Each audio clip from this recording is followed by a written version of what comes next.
വയനാടിന് കൈത്താങ്ങായി കേന്ദ്ര സർക്കാർ. വയനാട് പുനർനിർമ്മാണത്തിന് 260.56 കോടി രൂപ അനുവദിച്ചു. അസം ഉൾപ്പെടെയുള്ള 9 സംസ്ഥാനങ്ങൾക്ക് 4645.60 കോടി രൂപയുടെ ധനസഹായം പ്രഖ്യാപിച്ചു. തിരുവനന്തപുരം അടക്കം 11 നഗരങ്ങളിൽ അർബൻ വെള്ളപ്പൊക്ക നിവാരണത്തിന് 2444.42 കോടി രൂപയും അനുവദിച്ചു. ന്യൂസ് ഡെസ്കിൽ നിന്ന് ടിൻഡു ദാസ് ഒപ്പം ചേരുന്നു. ടിൻഡു, വയനാട്ടിലെ ഉരുൾപൊട്ടൽ ദുരന്തം ആരുടെയും കണ്ണിൽ നിന്ന് മനസ്സിൽ നിന്ന് മാഞ്ഞു പോയിട്ടില്ല. പക്ഷേ പുനരധിവാസം ഇപ്പോഴും സാധ്യമായിട്ടില്ലല്ലോ. അവിടുത്തെ പാവങ്ങൾ കണ്ണീരോടെ പ്രതികരിക്കുന്നത് പലവട്ടം നമ്മൾ കണ്ടതാണ്. ഇതിപ്പോൾ വലിയൊരു ആശ്വാസമായി വയനാടിനെ വീണ്ടും ചേർത്തു പിടിക്കുന്നു കേന്ദ്രം. കൃഷ്ണരാജ, തീർച്ചയായിട്ടും വയനാടിനെ വീണ്ടും കേന്ദ്രം ചേർത്ത് പിടിക്കുകയാണ്. ഇന്ന് ചേർന്ന ഉന്നതതല യോഗത്തിലാണ് അടക്കമുള്ള വിവിധ സംസ്ഥാനങ്ങൾക്ക് ധനസഹായം പ്രഖ്യാപിച്ചിട്ടുള്ളത്. ഏതാണ്ട് 4645.60 കോടി രൂപയുടെ ധനസഹായ പ്രഖ്യാപനങ്ങളാണുള്ളത്. കേരളം ഉൾപ്പെടെയുള്ള 9 സംസ്ഥാനങ്ങൾക്ക് ഈ പ്രഖ്യാപനങ്ങളിൽ നിന്ന്, ഈ തുകയിൽ നിന്നും പുനരധിവാസം ഉൾപ്പെടെയുള്ള പാക്കേജുകൾ നടത്താൻ സാധിക്കും. കേരളത്തെ സംബന്ധിച്ചിടത്തോളം ഏറ്റവും പ്രധാനപ്പെട്ട കാര്യം കഴിഞ്ഞ വർഷം കടന്നുപോയ വയനാട് ദുരന്തം തന്നെയാണ്. ചൂരൽമലയിലുണ്ടായ ദുരന്തം, ആ ദുരന്തത്തെ വലിയ രീതിയിൽ രാഷ്ട്രീയവൽക്കരിക്കുകയും ഇടത് വലത് പ്രതിനിധികളെല്ലാം വലിയ രീതിയിൽ ഈ സംഭവത്തെ രാഷ്ട്രീയവൽക്കരിക്കുകയുണ്ടായി. ഈ ധനസഹായം പ്രഖ്യാപിക്കുന്നതുമായി ബന്ധപ്പെട്ട് വലിയ രീതിയിൽ വിവാദങ്ങൾ ഉണ്ടാക്കുകയായി. പക്ഷേ അതിലാണ് ഇപ്പോൾ വീണ്ടും ഒരു കേന്ദ്രത്തിൻ്റെ ഇടപെടൽ വന്നിട്ടുള്ളത്. കേന്ദ്ര ധനസഹായമായി ഏതാണ്ട് 260 കോടി രൂപയുടെ ധനസഹായ പ്രഖ്യാപനമാണ് കേരളത്തെ സംബന്ധിച്ചിടത്തോളം ഉണ്ടായിട്ടുള്ളത്, വയനാടിനെ സംബന്ധിച്ചിടത്തോളം ഉണ്ടായിട്ടുള്ളത്. വയനാടിൻ്റെ പുനരധിവാസം ഉൾപ്പെടെയുള്ള പദ്ധതികൾക്കായിട്ട് ഈ തുക വിനിയോഗിക്കാം. മറ്റു പ്രധാനപ്പെട്ട കാര്യമെന്ന് പറയുന്നത് തിരുവനന്തപുരത്തെ സംബന്ധിച്ചിടത്തോളം ഏറ്റവും കൂടുതൽ പ്രതിസന്ധിയായി നേരിടുന്ന മഴക്കാലത്തെ വെള്ളപ്പൊക്കമാണ്. തിരുവനന്തപുരം ഉൾപ്പെടെയുള്ള 11 നഗരങ്ങൾക്ക് ഏതാണ്ട് 2444 കോടി രൂപയുടെ വെള്ളപ്പൊക്ക നിവാരണത്തിനായിട്ടുള്ള ധനസഹായ പ്രഖ്യാപനം ഉണ്ടായിട്ടുണ്ട്. ഇന്ന് ചേർന്ന കേന്ദ്ര ആഭ്യന്തരമന്ത്രി അമിത്ഷായുടെ നേതൃത്വത്തിൽ ഇന്ന് ചേർന്ന ഉന്നതതല യോഗത്തിലാണ് ഇതുമായി ബന്ധപ്പെട്ട തീരുമാനങ്ങൾ ഉണ്ടായിട്ടുള്ളതെന്നാണ് മനസ്സിലാക്കാൻ സാധിക്കുന്നത്. നീതി ആയോഗ്, അതോടൊപ്പം തന്നെ 16ാം ധനകാര്യ കമ്മീഷൻ, ധനമന്ത്രിമാരൊക്കെ ചേർന്ന യോഗത്തിൽ പ്രധാനമായ നിർണായകമായിട്ടുള്ള തീരുമാനങ്ങൾ കൈക്കൊള്ളുകയായിരുന്നു. അസാമിന് ഏതാണ്ട് 1000 കോടി രൂപയുടെ പ്രഖ്യാപനങ്ങൾ ഉണ്ട്. കാരണം അസാമിനെ സംബന്ധിച്ചിടത്തോളം കഴിഞ്ഞ വർഷം കടന്നുപോയത് വലിയ രീതിയിലൊരു ദുരന്ത കാലഘട്ടമായിരുന്നു. ബ്രഹ്മപുത്ര നദിയെ ആശ്രയിച്ചുകൊണ്ടാണ് അസാം സംസ്ഥാനം നിലനിൽക്കുന്നത്. അപ്പോൾ അതുകൊണ്ട് തന്നെ ആ പ്രദേശത്തുണ്ടായ തണ്ണീർത്തടവുമായി ബന്ധപ്പെട്ട് വരുന്ന ദുരന്തങ്ങൾക്കെല്ലാം ഈ 1000 കോടി രൂപ ചിലവഴിക്കാം. വയനാടിനെ സംബന്ധിച്ചിടത്തോളം ചൂരൽമലയെ കേന്ദ്രീകരിച്ചുകൊണ്ടാണ് ധനസഹായ പ്രഖ്യാപനങ്ങൾ ഉണ്ടാകുന്നത്.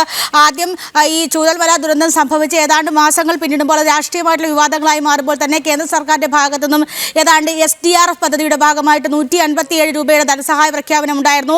ഈ ധനസഹായ പ്രഖ്യാപനങ്ങൾ ഉൾപ്പെടെ നിയമസഭയിൽ ഉൾപ്പെടെ വലിയ വിവാദമാക്കി ഉയർത്തിക്കൊണ്ടുവന്നത് ഭരണപക്ഷമായാലും പ്രതിപക്ഷമായാലും ഓരോ രീതിയിലും ഈ സംഭവ വികാസങ്ങൾ ഉയർത്തിക്കൊണ്ടുവന്നിരുന്നു. കേന്ദ്രത്തിൻ്റെ ഭാഗത്തു നിന്നും ഉണ്ടായിട്ടുള്ള ധനസഹായ പ്രഖ്യാപനങ്ങൾ കുറവാണെന്ന് രാഷ്ട്രീയപരമായിട്ട് ചിത്രീകരിക്കാനുള്ള ശ്രമങ്ങളൊക്കെ ഉണ്ടായിരുന്നു. പക്ഷേ ആ സമയത്തൊക്കെ ഇതുമായി ബന്ധപ്പെട്ട ചർച്ചകളും തീരുമാനങ്ങളൊക്കെ കേന്ദ്രത്തിൽ നടന്നുകൊണ്ടിരിക്കുകയായിരുന്നു. അപ്പോൾ എന്തായാലും അന്തിമമായിട്ട് ഇന്ന് ചേർന്ന ഉന്നതതല യോഗത്തിൽ കേരളത്തിന് അല്ലെങ്കിൽ വയനാടും സഹായമായിട്ട് ഏതാണ്ട് 260 കോടി രൂപയുടെ പ്രഖ്യാപനമാണ് ഉണ്ടായിട്ടുള്ളത്. അപ്പോൾ അങ്ങനെയാണെങ്കിൽ നേരത്തെ അനുവദിച്ച SDRF തുകയ്ക്ക് പുറമെയാണ് ഇന്ന് അനുവദിച്ച ഈ 260 കോടി രൂപ എന്ന് പറയുന്നത്. 16ാം ധനകാര്യ കമ്മീഷൻ കേരളത്തിൽ വരുന്ന സമയത്ത് എല്ലാ സംഘടനകളും, എല്ലാ രാഷ്ട്രീയ പാർട്ടികളെ, അതോടൊപ്പം തന്നെ എല്ലാ മേഖലകളെയും ചേർത്തുള്ള ചർച്ചയുണ്ടായിരുന്നു.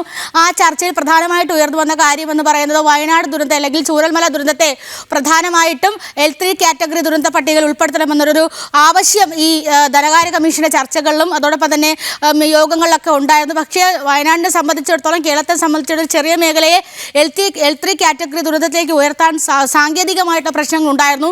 അത് ധനകാര്യ കമ്മീഷന്റെ പ്രതിനിധികൾ കേരളത്തെ അറിയിച്ചിട്ടുള്ളത്. പക്ഷേ ഈ L3 കാറ്റഗറി കടന്നുകൊണ്ട് എങ്ങനെയാണ് വയനാടിനോ അല്ലെങ്കിൽ ചൂരൽമലയ്ക്ക് ഒരു സഹായം നൽകാൻ സാധിക്കുക എന്ന രീതിയിലുള്ള ചർച്ചകളൊക്കെ പുരോഗമിച്ച് വരികയുണ്ടായിരുന്നു. എന്തായാലും വയനാടിനെ സംബന്ധിച്ചിടത്തോളം, കേരളത്തെ സംബന്ധിച്ചിടത്തോളം ഏറ്റവും സഹായകരമായിട്ടുള്ള കാര്യമാണ്. കാരണം വയനാടിനെ വീണ്ടും കേന്ദ്രം ചേർത്ത് പിടിച്ചിരിക്കുകയാണ്. ആദ്യഘട്ടങ്ങളിൽ കൊടുത്ത ധനസഹായ പ്രഖ്യാപനങ്ങൾക്ക് പുറമെയാണ് ഈ 260 കോടി രൂപയുടെ പ്രഖ്യാപനം. ഇത് പുനരധിവാസം ഉൾപ്പെടെയുള്ള പാക്കേജുകൾക്ക് ഉപയോഗിക്കാം.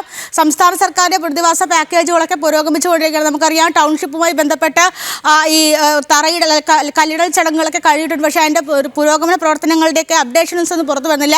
ആ ഒരു സാഹചര്യത്തിൽ കൂടിയാണ് കേരളത്തിൻ്റെ അല്ലെങ്കിൽ കേന്ദ്രത്തിന്റെ ഒരു ഇടപെടൽ എന്തായാലും വയനാടിനെ സംബന്ധിച്ചിടത്തോളം ഇത് ഏറ്റവും ചിന്നു, കൂടുതൽ സഹായകമാണ്. ഇതിപ്പോൾ നമ്മുടെ സംസ്ഥാന സർക്കാരിന്റെ ഭാഗത്ത് നിന്ന് എന്തെങ്കിലും പ്രതികരണം വന്നിട്ടുണ്ടോ? ചോദിക്കാൻ കാരണം ഇതുവരെയും ആ പുനരധിവസിപ്പിക്കപ്പെട്ട ആൾക്കാർക്ക് വാടക പോലും കൊടുക്കാൻ സർക്കാരിന് കഴിഞ്ഞിട്ടില്ല. പുനരധിവാസം എവിടെ എത്തിയെന്ന ചോദ്യത്തിന് കൃത്യമായ ഉത്തരവുമില്ല. അപ്പോഴാണ് കേന്ദ്ര സഹായം പുനർനിർമ്മാണത്തിന് വരുന്നത്. തീർച്ചയായിട്ടും ഈ ടൗൺഷിപ്പ് അതോടൊപ്പം തന്നെ വയനാട് പുനരധിവാസം ചൂരൽമലയിലെ ആളുകളെ മാറ്റി താമസിപ്പിക്കുന്നത്, അതോടൊപ്പം തന്നെ ഈ പറയുന്ന പോലെ ഈ വാടക നൽകുക തുടങ്ങിയ അല്ലെങ്കിൽ അവിടെ താമസിക്കുന്ന ദുരന്തബാധിതർക്ക് വാടക നൽകുക, ഇതുമായി ബന്ധപ്പെട്ട കാര്യങ്ങളിലൊക്കെ ഒരു അരക്ഷിതാവസ്ഥ നിലനിൽക്കുന്ന സാഹചര്യം തുടരുന്നുണ്ട്. നമുക്കറിയാം ഇനി വരുന്ന തെരഞ്ഞെടുപ്പുകളാണ്. ഈ തെരഞ്ഞെടുപ്പിന് മുന്നോടിയായിട്ട് തന്നെ ഈ വയനാട് അല്ലെങ്കിൽ ചൂരൽമല ദുരന്തം ഇടത് വലത് പക്ഷങ്ങളുടെ ആയുധമാക്കാനുള്ള സാധ്യതയും കൂടി മുന്നിൽ കാണുന്നുണ്ട്. അതോടൊപ്പം തന്നെ ഈ പ്രവർത്തനങ്ങളൊക്കെ പൂർത്തിയാക്കി അല്ലെങ്കിൽ ഒരു പ്രവർത്തനങ്ങളൊക്കെ നടക്കുന്നുണ്ടെന്ന് തന്നെ കാണിക്കേണ്ടതായിരുന്നു. എന്തായാലും കഴിഞ്ഞ ഒരു 1.5 മാസമായിട്ട് വയനാടുമായി ബന്ധപ്പെട്ട വയനാട് ടൗൺഷിപ്പുമായി ബന്ധപ്പെട്ട മറ്റു വിവരങ്ങളോ അല്ലെങ്കിൽ അതിൻ്റെ അപ്ഡേഷൻസോ ഒന്നും സർക്കാർ സംവിധാനങ്ങളുടെ ഭാഗത്തുനിന്നും ഉണ്ടായിട്ടില്ല. അപ്പോൾ അതത്രയും നിശ്ചലമായിട്ട് തുടരുന്ന സാഹചര്യത്തിൽ കൂടിയാണ് ഈ ഒരു തുകയുടെ പ്രഖ്യാപനം എന്ന് പറയുന്നത്. അത് വയനാടിനെ സംബന്ധിച്ചിടത്തോളം അത് ഏറ്റവും കൂടുതൽ സഹായകമായിരിക്കും. ഏറ്റവും പ്രധാനപ്പെട്ട കാര്യം എന്ന് പറയുന്നത് വയനാട് ദുരന്തം സംഭവിക്കും അല്ലെങ്കിൽ ചൂരൽമലയിൽ ഇത്തരത്തിലൊരു ദുരന്തം സംഭവിക്കുന്ന സമയത്ത് എങ്ങനെയാണ് അവിടെ ഉണ്ടായിരുന്ന ചിലവ് വരവ് കണക്കുകൾ, അതോടൊപ്പം തന്നെ എങ്ങനെയാണ് കേരള സർക്കാർ അവിടെ ഇടപെട്ടത്, അതോടൊപ്പം തന്നെ അവിടെ ഉണ്ടായിരുന്ന ദുരന്ത നിവാരണം എങ്ങനെയാണ്, അതോടൊപ്പം ശരി, വയനാടിന് കൈത്താങ്ങുമായി കേന്ദ്ര സർക്കാർ പുനർനിർമ്മാണത്തിന് 260 കോടി രൂപ അനുവദിച്ചിരിക്കുന്നു. തിരുവനന്തപുരം നഗരത്തിന്റെ വെള്ളപ്പൊക്ക നിവാരണത്തിനും പ്രത്യേക ഫണ്ട് അനുവദിച്ചിട്ടുണ്ട്. വിവരങ്ങൾ നൽകുകയായിരുന്നു ടിൻഡു ദാസ്.